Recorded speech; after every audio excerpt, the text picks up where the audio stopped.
Good morning. Good morning. So this is Arna Einarsdóttir. She is the managing director of the National Arts Centre Orchestra, which is the orchestra that I play in here in Ottawa, Canada. Thank you so much for agreeing to do this. Thank you for having me. So I'd like to cover a lot of things in our conversation today. When I heard the job announcement that they'd hired you, I was so happy to hear that you had been a full-time orchestra musician, that you were a flutist.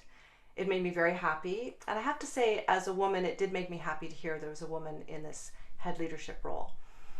But I want to start with a crisis because we're living through a crisis now with this pandemic, and you lived through a major crisis in 2008.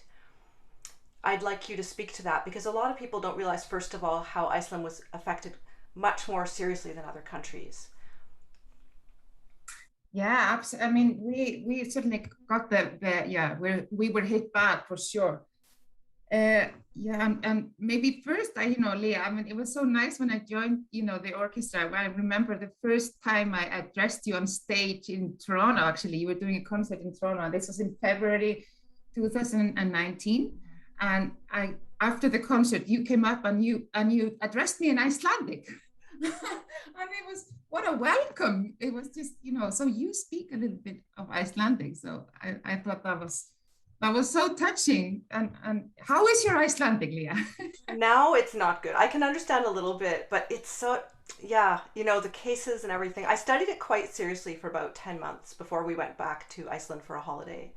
And I didn't use it a tiny bit there, which was nice, in shops and so on, which surprised people. I think it's so beautiful. I love your country and your culture and your language, but not much stuck, I have to say. I think unless you get to a certain level with the language and you understand more of the grammar and you hear it enough, it's hard to keep. Well, yeah, but it was very special for me, I have to say, very special to be welcomed, by a member of the orchestra in your own language.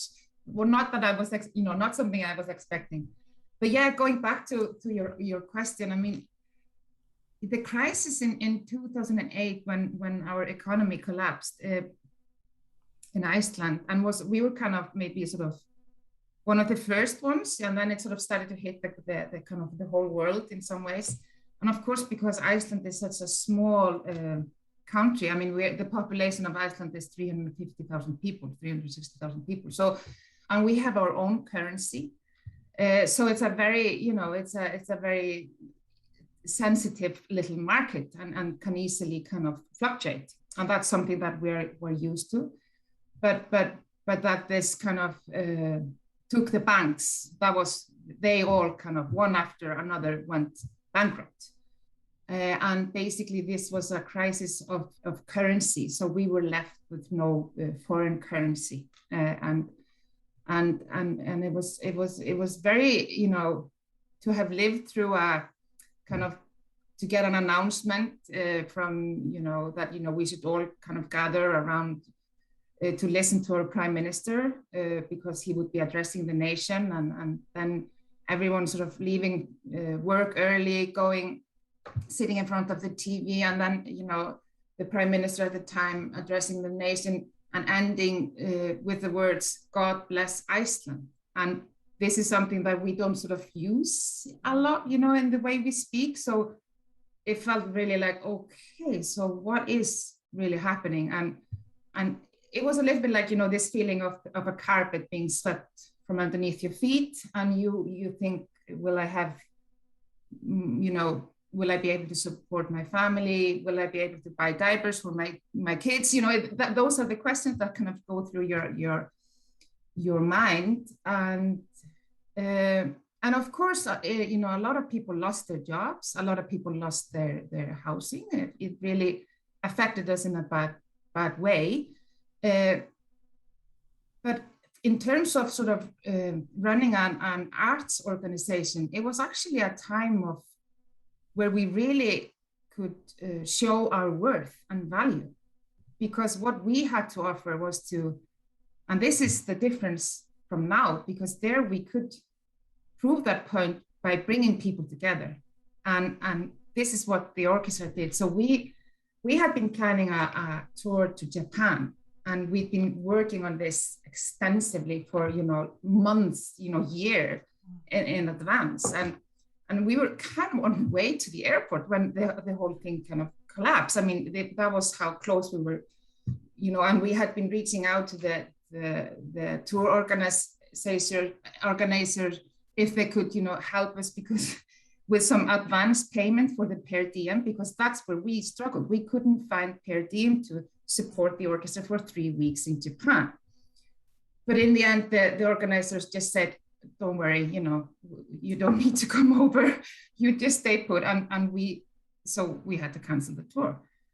But we had been rehearsing all the Sibelius symphonies. That was the program we were taking. Basically, we had been releasing through BIS, the Sibelius, and it was a kind of, you know, gone really well. We, you know, it was good recordings. And the Japanese, they just basically wanted us to perform those Sibelius symphonies. And so, you know, the joke was a little bit, do they think maybe we were a part of Finland? You know, do they not realize that we're actually, you know, from Iceland? But anyhow, so we had, you know, and of course, I mean, as you know, and Sibelius is maybe not the sort of the most sort of easy listening, you know, it's not the most familiar pieces, but although I have to say that for Iceland, you know, the Iceland Symphony, we very much feel like, you know, we know how to perform Sibelius. We understand Sibelius, you know, it's the Nordic kind of sensibility. We get him. So we decided actually, okay, we rehearsed all of this. We will just give concerts. We will give free concerts. We will perform this program for, you know, people who want to join us. And we did this 3 nights in a row, opened our doors, and we filled the hall. And there was just, and to the day, and if you ask people who experienced this is our most memorable concerts, because the atmosphere, the intensity of the moment, bringing people in and then performing this music and then somehow sort of going through the emotions and being connected together in this kind of time of uncertainty and people just really, not knowing what was actually happening to their lives and livelihood, and seeing people we'd never seen before and would never see again, really. It was just really, really, you know, one of these kind of, when I really realized sort of, and could internalize why music is so important, and why orchestras are important, and why, you know, bringing people together is so important.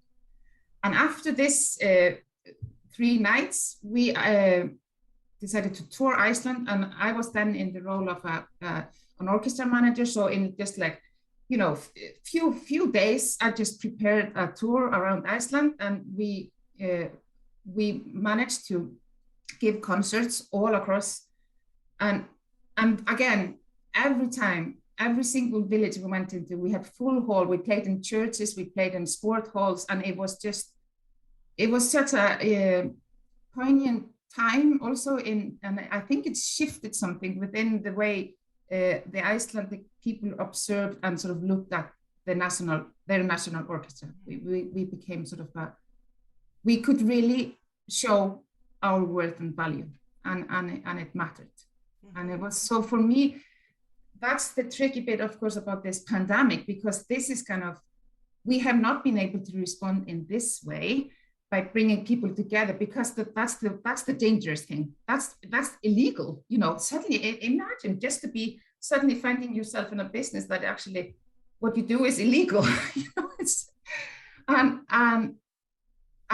but then on the other hand, and particularly as a national organization, as a national orchestra, suddenly to be able to jump on the digital stage like we've all had to do, and in that way, being able to be as accessible to all Canadians is, on the other hand, and reach further than we've ever done before, really, and see numbers that we haven't seen before in our viewers, you know, online viewers. That's another amazing opportunity. And now, of course, with the Undisrupted streamed on CBC Gem, and to do that incredible project, which is just so kind of mind-blowing in so many ways that we managed to do and achieve during the worst of times. You know, it's such a complex project in so many ways. It just shows this sort of the resilience and the strength and the will and the, you know, we will never give up and we will reach our audience, you know, however, in whatever way. And I think that's, you know, I'm so proud of that. And it just shows that in kind of every crisis, there is an opportunity. Mm-hmm. So you had started out as a flute player in your orchestra, the Icelandic Symphony. And when you were performing as a member, were you already thinking, I bet I could do things differently if I was leading or in administration? No, not at all. I was very, very uncritical. I was just, you know, I just turned up and loved my job. I absolutely adored it. I'd been a, you know, freelance flautist working in England after I finished my studies from the Royal Northern College of Music. And then I won this audition for a second flute position with the Iceland Symphony in 2000. And this was only going to be, it was a temporary position. So I thought it would only be for a year. And then, you know, I came and I sat next to my colleagues. And of course, in Iceland, I mean, we're like a, you know, in some ways, like just one big family. I mean, these are my teachers. These are my friends that I've been, you know, in school with. And these are my students, you know, this is the world, you know, and it's a small world, obviously. And it was just to come back home and to be, you know, in that sound and to be with these people and to make music is just, I look back at this, in the end, this became, you know, there were 4 years in the end that I played with them. And it was just glorious. It was just, I loved it. And I was never a critical. I was just like so happy to be there. But then when I moved into the management and I realized, you know, and looking from that angle to what we do, how, you know, that I had never in my life imagined or dreamed what preparation goes, you know, behind one concert. And that just to have the music on your stand, all the preparation that needs, you know? So I was like, okay, now I get it. But when you first went into administration, you were concerts director. So is it more programming? When I went into no, it was like an orchestra manager, I think you call it here. We had a different name for it, concert director. I think we sort of that's how we translate it.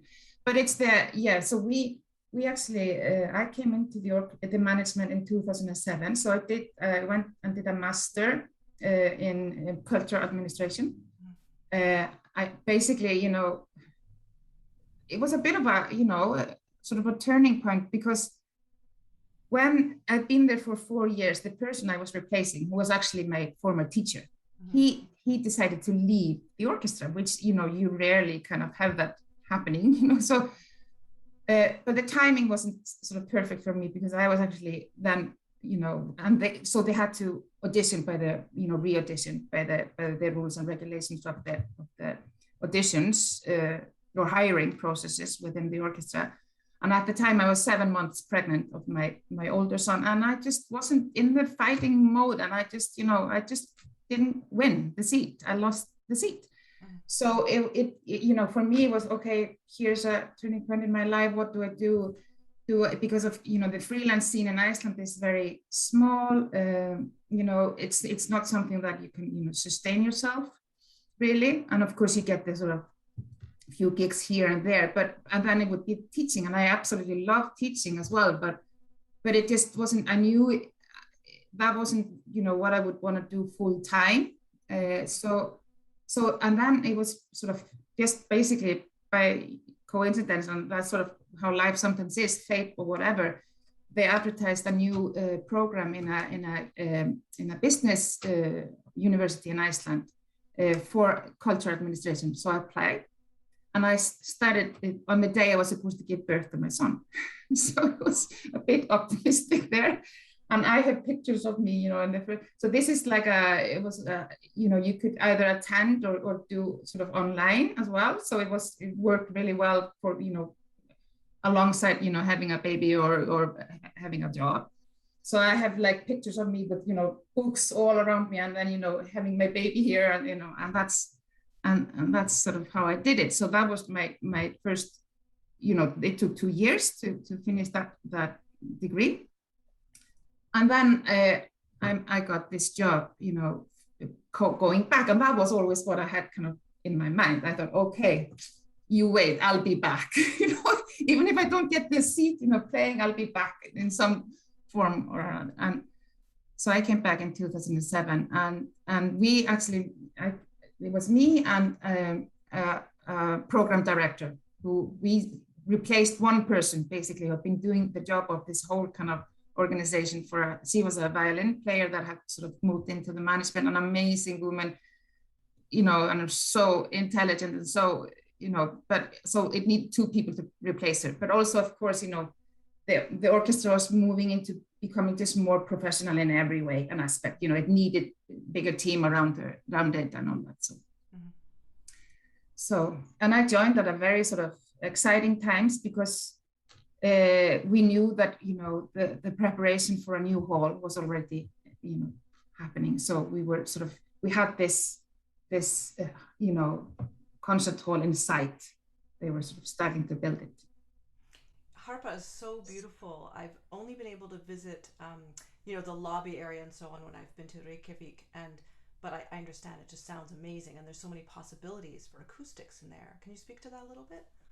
Yeah, so I mean, that building is, of course, it's like a piece of art, in one aspect, because it has this facade, which is basically, it is an art piece.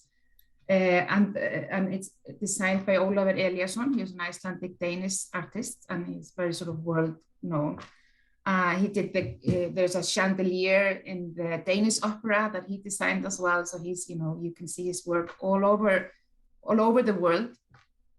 And in Harpa, he's sort of playing with the formation that we get in the lava. We have this, so that's the shape, and it, yeah, and and it has sort of lights installations in there as well. So it sort of, maybe it could be a little bit of the Nordic lights, or whatever.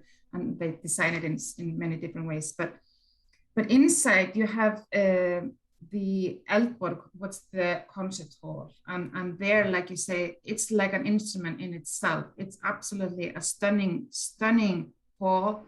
You walk into this, it's almost like the heart of the building. It's the walls are really, really red and rich. And that's, of course, what it's supposed to be, because it's a building, around music, and that's where the music happens, in this hall. And you have the opening the doors, the chain to the like it's like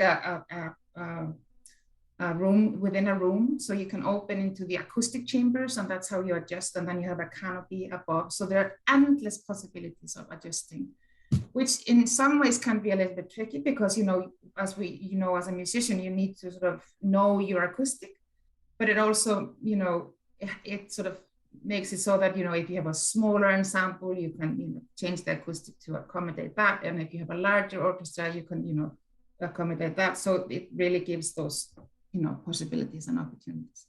Mm-hmm. I noticed that now they do lots of broadcasts to the national broadcaster in Iceland, which we can even see here online, which is cool. But was that started with Harpa, that there was this possibility?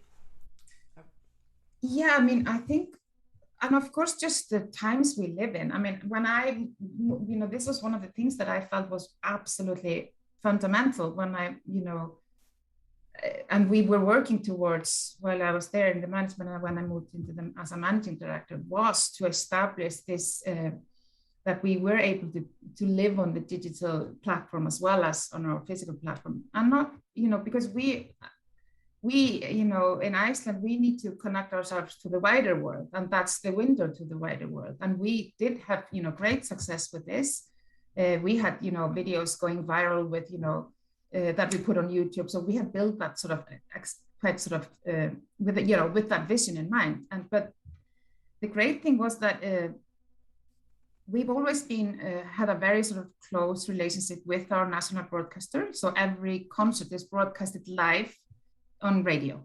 So that's the way the Iceland Symphony Orchestra can, fulfill its national mandate to the rest of Iceland. So very, very important, fundamental. Actually, the Iceland Symphony was actually born within the National Broadcasting Service. It used to be a radio orchestra, really. So they've kind of never, although they're two different organizations, they have a very close partnership. But this partnership with the TV, that was something that we managed to build during this time, just sort of after we moved to Harpa, and then sort of build on that. And one of the most sort of success kind of stories there is that we started to partner with them. So we broadcasted live what we call at the beginning of the cultural winter, in Iceland through the national TV. And we did this so that we addressed the nation and said, so what would you like to hear? So your favorite orchestra piece. So that was 1 year. The next year, your favorite Icelandic piece. And the next year, your favorite opera aria, And so we actually, we had polls through the radio, and the Icelandic people, the nation, decided the program, really. And then we performed that live, and that was broadcasted live. And it just hit the roof. It was just such fun. And now the last time they did this, they did it with your favorite theater works, So it is a really great way of having an interaction with your audience and with your people, and that they feel that, we're hearing what you want to hear, and we are here for you, performing what you want to. And people take pride in that, and they love watching it. And I tell you, that was, people were worried. They thought, oh, you're going to do this on Friday. We're going to get a lot of, mails, complaints about, what are you doing on Friday? We don't want classical music on Friday. No, people loved it. They loved it. So I that was a sort of one of our sort of fun success stories in this partnership with the National Broadcasting Service. You kind of glossed over it, but it's astounding to me that every single concert is broadcast on radio. That's such an incredible thing that's because we had a lot of broadcasts in Canada, and when I grew up, in the 80s, you would hear, and 70s, you would hear orchestras from all across the country, and I would listen to those all the time. And in Europe, I know there's a big tradition of radio orchestras, and that seems to be going away, I think. Would you say worldwide there's less and less of that? Yeah, I think in some ways, it's interesting, an interesting topic, exactly, these radio orchestras, because you could say that in some ways, with COVID, they've been in an amazing position, really, because they are radio orchestras, they can still broadcast even though they don't have an audience. But on the other hand, because all of us kind of jumped, and we had to fight for our lives and get onto the digital platform, suddenly they are in much more of a competition. So in some ways, their kind of position has been threatened a little bit, So it's an interesting dynamics, it seems in life, when there's push in that direction, there's always a push in the other direction as well. So, but for me, it's, even though we're broadcasted live on radio,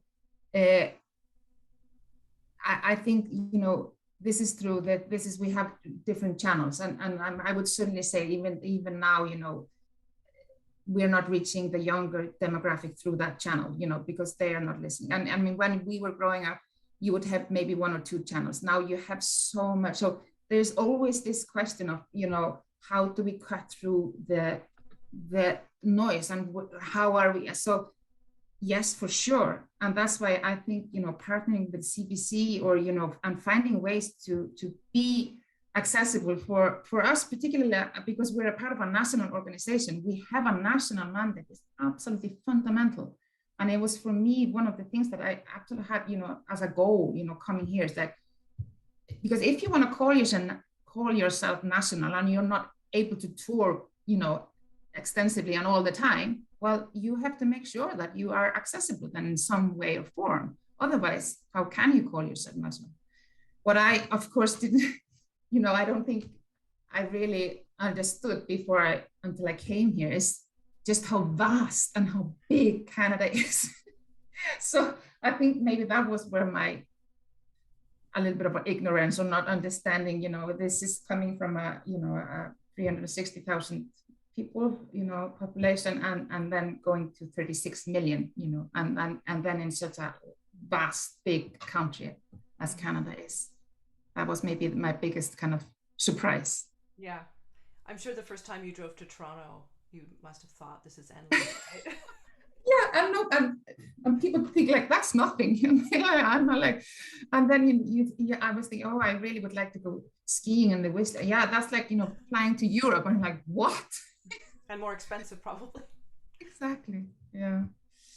Yeah. No, that's and of course also the competition. This is what I felt. I mean, it's so much easier to get a message across in a smaller, place, where you want to be seen and heard than in a larger. And this is something I've had to sort of come to terms with, because I really want to. I really feel like we have an important role to play, and it's important to get the message out. And I just feel like that's where I sometimes struggle.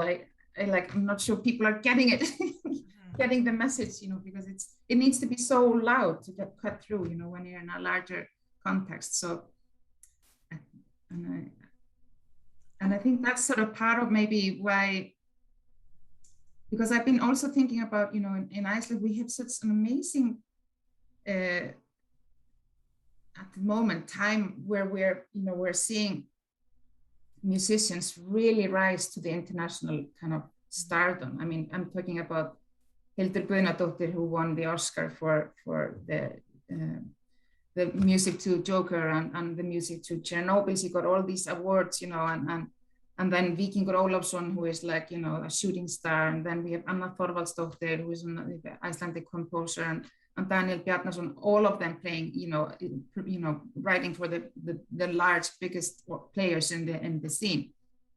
So, and I wonder, and I'm trying to sort of figure out and compare this to Canada and the music scene over here, or just wherever.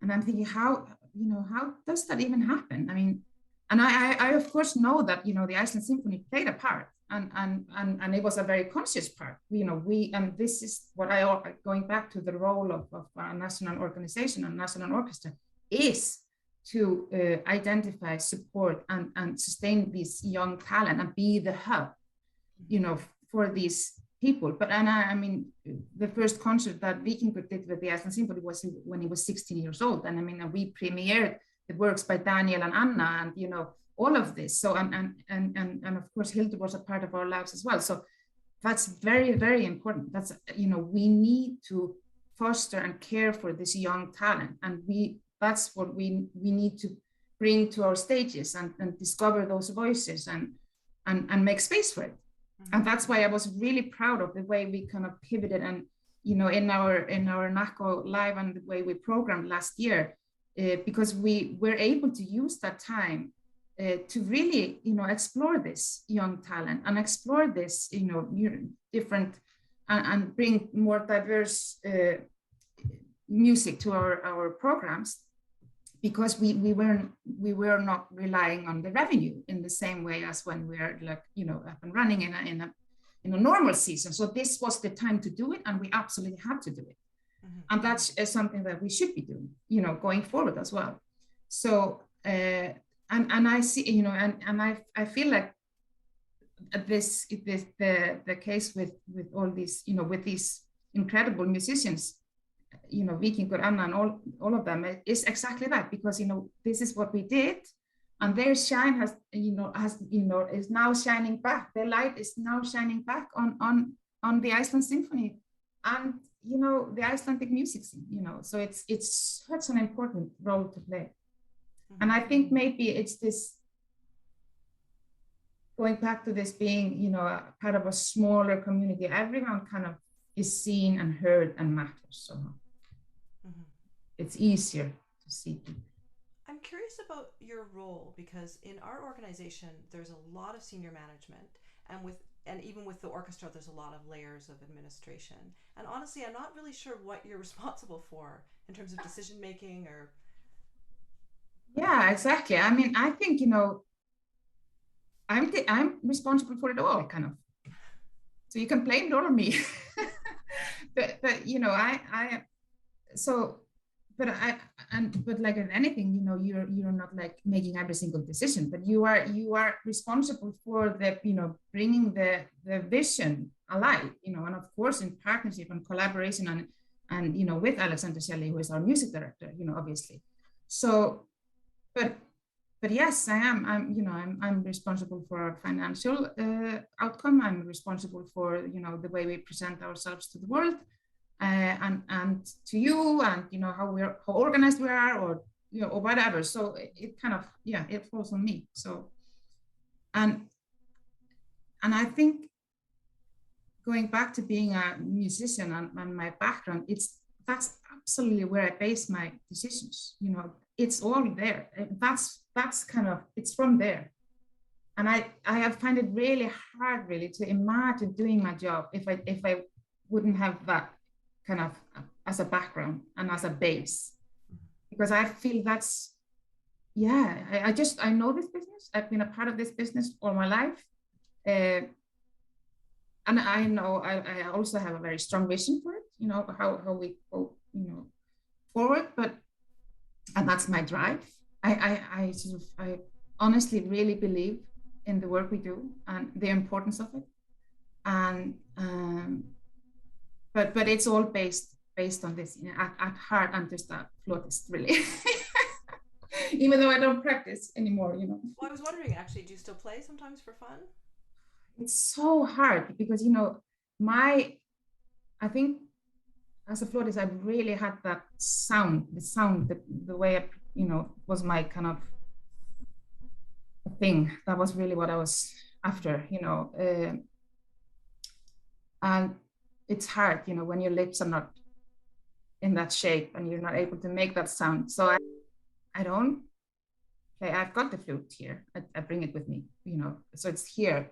And I, of course, also when I was, my kids were younger, I just didn't have the time, being in management and running an orchestra and raising, kids at the same time, and then trying to, keep, I couldn't do that. But I miss it more and more. And I think maybe I'll, in the end, I'll go back to it. Yeah. I'm curious about collaborations with other orchestras, and now that we're able to have these Zoom meetings, it must be a little bit easier to exchange ideas when you don't have to fly to a conference every time. Yes, absolutely. And we should sort of explore that. Certainly, the more we can do that. And I actually have a meeting lined up with my colleague and friend with the Lahti Symphony Orchestra to exactly talk about, is there a way to collaborate? So we're planning this Ideas of North Festival in the fall of 2022, which is going to have like a climate focus on the climate crisis and the way that we deal with that and the way, in art and music and we were thinking, it would be so great to find ways to sort of, this is part of a Nordic Bridges initiative, which the Harbourfront Centre is hosting this year and is supported by the Nordic Council Ministry. And it would be such a great thing if we could build like a virtual bridge between two orchestras. And Lahti is the first orchestra that I know of that has sort of gone green in some way. So they were actually leading an initiative, I think it may be 10 years ago, that because Lahti, the city of Lahti city, took this on, and they're supported by the Lahti city. They had to sort of try to figure out a way to be greener, and that's what I want to really find out more about. How did they achieve that? What did they do? What I heard from them was that they looked at the way they, the carbon footprint. And they were thinking that a lot of it was coming from, bringing in soloists and conductors from abroad, but it was actually the audience coming in, everyone in their own cars, one person in one car maybe. So again, it's this whole, and of course we want our audience to come in, particularly, we want them back. So it was a kind of interesting dilemma there, and I think that falls back on, the way we all just live and exist, and it tells that, okay, we need cleaner transport. We need, if we're going to be moving about, we need more, public transport, and maybe that's something organizations need to be fighting more. And I think maybe particularly here in North America, where, the focus hasn't been on public transport, but that, maybe that's where we should be really advocating for as well. So it's interesting. Yeah, there's so many intersecting issues. And yeah. And in terms of your life as a flutist, I'm curious, was there music in your family? Yeah, well, my granddad, he passed away. He was like 5 when he passed away. But he was very musical, and he was a sailor, there are stories of him with, accordion on his back, walking over mountains to go and play in for people, dances and things like that. And he would sing, he was had a deep bass voice, and he sang in the church choir. And so there's definitely a musical thread within my family. My mom is an actress and an activist and a writer. My dad was an editor, and then a consultant. So no, not necessarily. And I'm the only one that went into sort of music as a profession, but certainly very sort of artistic kind of upbringing. And I was very, and I think maybe that was one of the things when I kind of came to the NAC and I was taken around and I was walking on the red carpet. It gave me that sort of, it reminded me of our national theater back home in Iceland, where my mom used to work as an actress, and I used to be kind of raised as a kid. I would be there for rehearsals and this kind of, and I like that we're a part of that. But the whole organization, it's the theaters is there, and it's an arts, it's an arts center. I love that about the NEC. I know that Iceland is very literate society. People people write a lot, and there's a lot of publishing. Is there a music education in schools? Absolutely. I mean, that's the reason why I think why we have the Iceland Symphony, why we have such a vibrant music life, is because in the 1960s something, I don't know the exact story of this, but there was a bill agreed on in Parliament, which made it so that in almost every single fishing village all across Iceland had a music school. So that's very much that's where this came from. That's why we have what we have today. This is not necessarily the case. It hasn't continued in the same way. This, like I say, this is in the 60s, 70s, but that's definitely at the foundation of why we have so many, musicians and so many good players, is because we had a very good education system. Let me just understand that. So a music school, like separate, like within the school system, or a music school for after school lessons? Most of the time it was after school lessons. And we would have you would have twice a week a private lesson, and then you would go for your, theory or something like that. So it was quite sort of thorough and extensive, education. And that still is the case. We have very, very strong music schools. And but I would certainly say that we would maybe now need to start to make it more. It's still quite expensive. So that's where I hope that there will be some, because we also have like a tradition of wind bands within some schools, and I'm sort of hoping that they could expand more on that. That's a lot cheaper for kids, and they can do it while they're actually at school, which is much more convenient. So I'm hoping that would sort of, that can sort of be something that they can build on, more back home. Mm-hmm. But yes, very, very, strong music education. And when you left Iceland, you studied in Bloomington, I believe, as well as England? Yeah. So that was I was kind of, following my professor, Peter Lloyd. So I met him in a summer course and he said, okay, come to me, I'm in Indiana, Bloomington. So that's where I went. Mm-hmm. And then I followed him back to England. So yeah, he was a great teacher. And again, sort of the way he could change the way a student sounded, just like within just few. He had this kind of technique of how to really get your sound focused, but without losing the resonance. Mm-hmm. So he had like and I sometimes feel like, yeah, I need to pass that on. That's where I feel a little bit guilty that, I'm not passing on that technique because it's such a good technique. Mm-hmm. I wonder if we overlapped. When were you there in Bloomington? So I was there in 91. I was as well. We did overlap then. Yeah, but it's such a big school. I mean, we could have played in the same orchestra, but who knows? Exactly.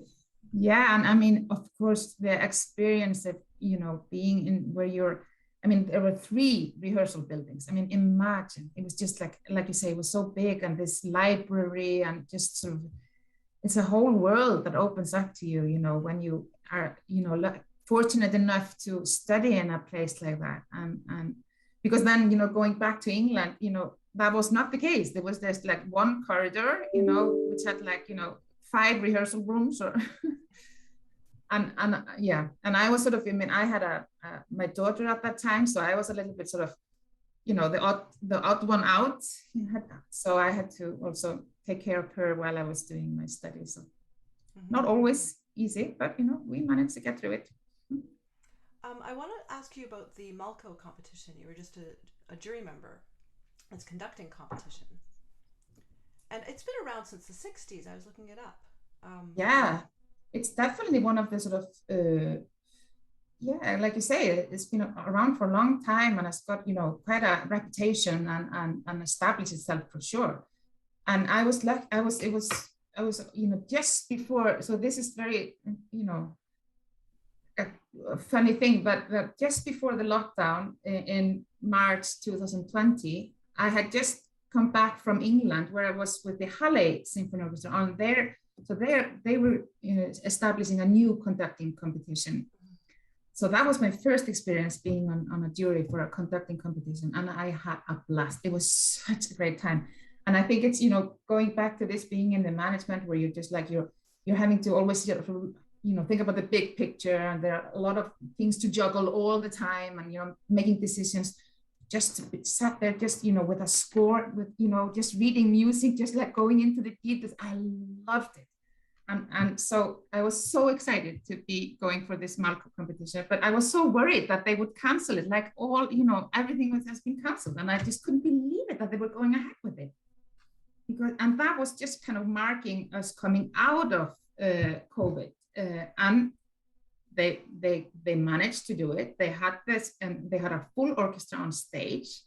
They had contestants from all over the world, and they had us in the jury from all over the world as well. So, and just that in itself was such an achievement. And it was just, I don't know, it was, it was just like walking into a dream.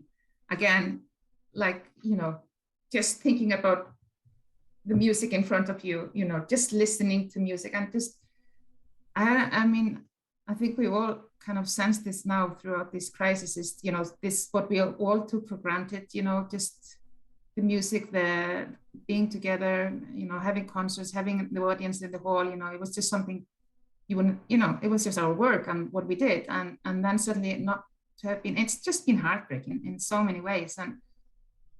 And just to sort of feel that sound again and be a part of that, and it just feels like being live again. And we are live again. So I noticed on that jury there were a couple of members of the orchestra, and then the orchestra was represented as a vote, like the whole orchestra, they must have voted. Yeah, absolutely. They're very much a part of this, very much. And of course, because and we know this, being, seated in an orchestra and having a conductor in front of you. I mean, the way an audience perceives the relationship or the way you perceive it can be very, very different. And so it's very important to get that viewpoint. What are you actually experiencing, when you sit there with him, or him or her. One very interesting part about this competition is that, so we in the jury never discussed. We always voted before, discussions. That happened just, so we would just come in after a round, vote, and then we would have the result, and then we would talk. Every single time. So at the beginning, we had like 2/3 men and 1/3 women. Every single round, it evened out. It was always 50-50, and it was never a discussion, never ever. And the same thing actually for Halle, that competition was the same. There was never a discussion, but it was always even. And I felt like this is such a great proof of, that, and I think what you and me know in our hearts, and I think more and more people realize is that, of course, there's no conducting gene, and it doesn't, it's not in the gender, it's just in your musicality, and we of course have this proof within the orchestra when we have the blind auditions, is that's when we saw, the gender, equity within our orchestras. And I mean, at least if I look, in Europe, and I think more or less here in North America, it's like almost like 50-50 in well, maybe not in the sort of in Germany or something, but yeah. Things are, slower maybe in some places. But I mean, really, that is because we, as we all know, we are just equally as good. Doesn't have anything to do with gender. It just has to do with musicality. And I actually, and in some ways, also interesting thing is that what I perceive is that I actually felt that the women on the podium were slightly freer than the men. I sometimes felt that they were sort of putting themselves in a position because they have so many role models. We talk a lot about role models in this, it's important to have role models. And of course it is important. It's very important to see that a woman can't do this or a woman can do that. But on the other hand, you also you're freer because it's not as rigid. Mm-hmm.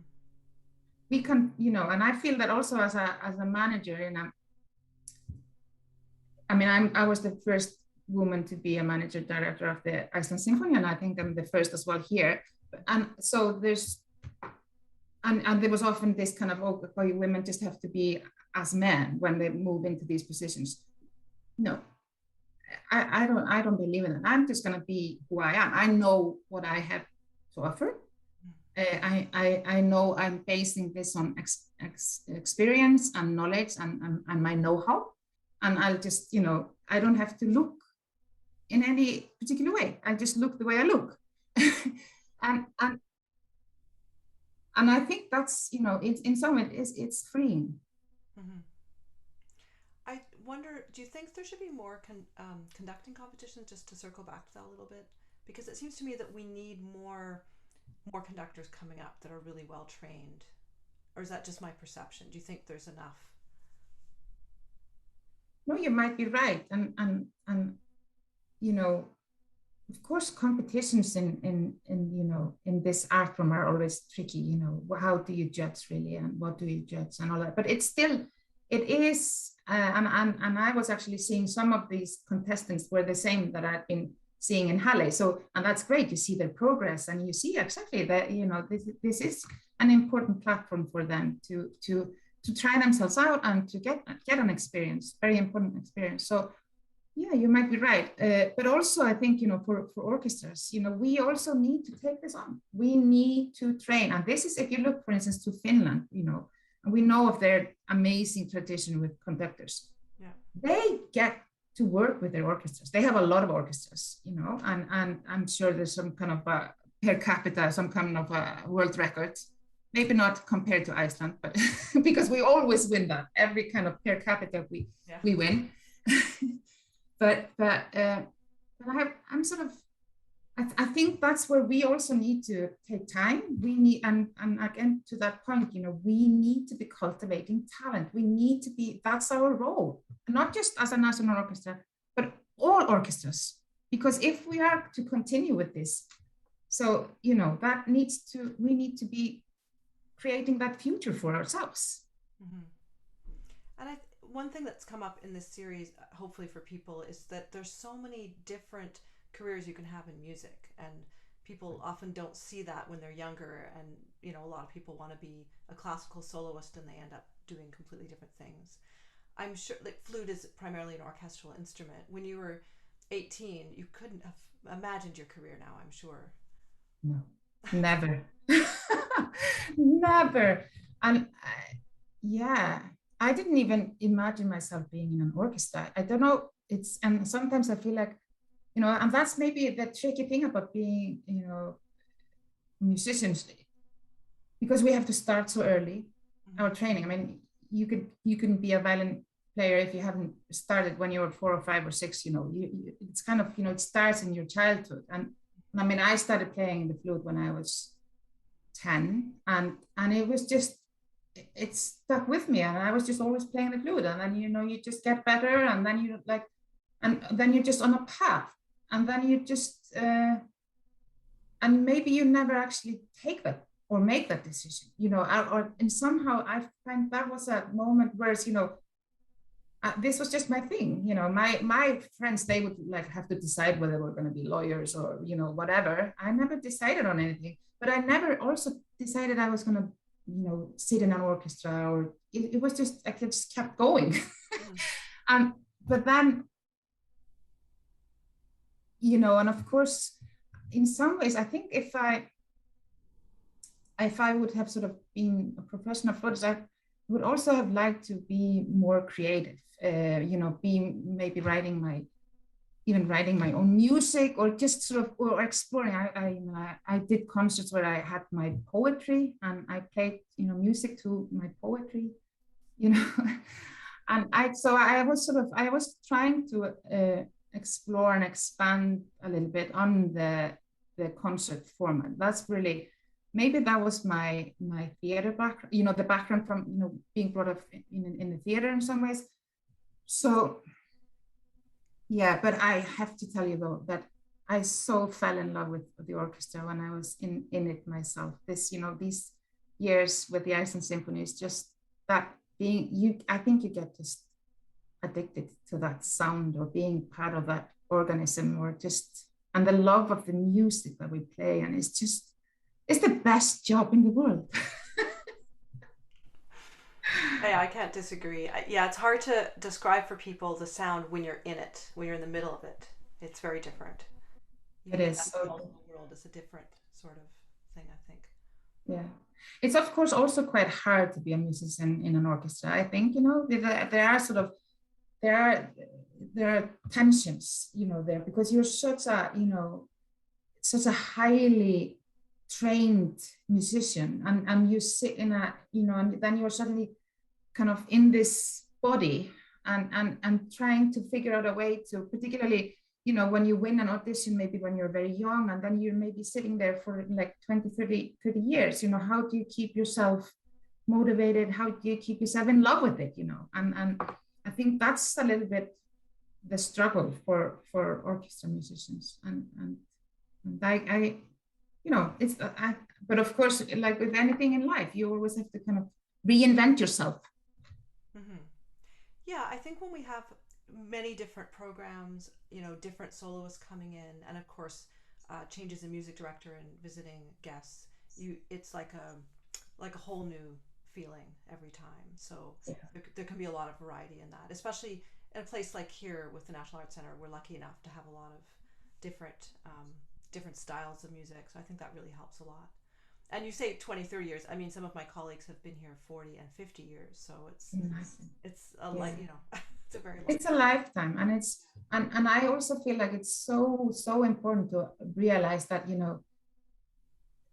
exactly, because it really is. I mean, like if you just think about culture, like you bake your bread, and this, the sourdough, the things that, that is there that keeps it alive, and then you can, out of one piece you make another, and then, on that, exactly, these players, that joined, 50 years ago, they are so important. It's all in this kind of the mix of these different people coming together, creating that, unique organism that an orchestra is, and that unique sound that then, is brought through that. And that's why it's so important to and I've sometimes been sort of trying to sort of, because I think in some ways we're having to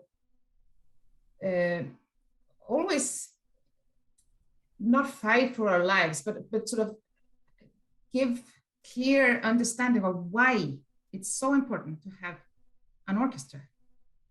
It's important because it gives us access to culture, to our musical heritage that is far back to 200, 300 years. Imagine the symphonies of Beethoven, that have been preserved, note from note. They're exactly the way he thought of this and composed this and created 200 years ago. And we can relive it here today. And it speaks to our heart and our emotions just as much as it did to the people 200 years ago. And that we have this kind of sense of deep time.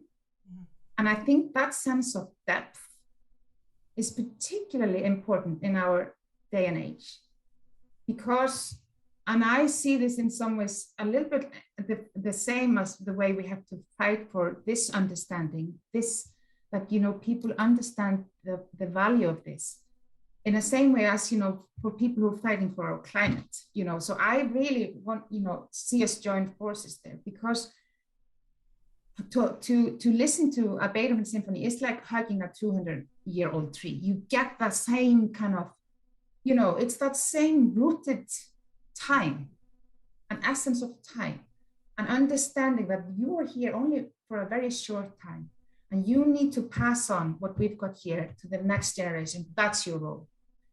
And you need to preserve, and you need to protect, but you also need to look ahead, and you also need to plant new seeds for the next trees to be brought up, and this is our role, and this is what I really feel we need to fight for, and it's the fight for, for our lives in some ways, and our just humanity, because it's, this is human creation, and just as, these, we all know about the importance of trees for our climate, for, the oxygen they bring us. I mean, this is for our ecosystem, cultural ecosystem. This is why it's the same. It's the same. So beautifully expressed. Thank you for that.